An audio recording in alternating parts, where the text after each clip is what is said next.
paano kunin ang next 3 terms ng given sequence. 2A, 3B, 4C, and 5D. So, now let's observe kung ano yung pattern. So, kung mapapansin ninyo, we have letters and numbers.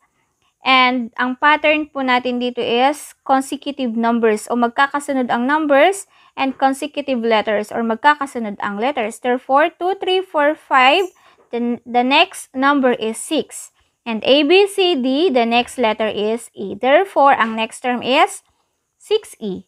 Next, the next number is 7 and letter is F. And then, the next number is 8. The next letter is G. Okay, so therefore, the next 3 terms of the given sequence are 6E, 7F, 8G.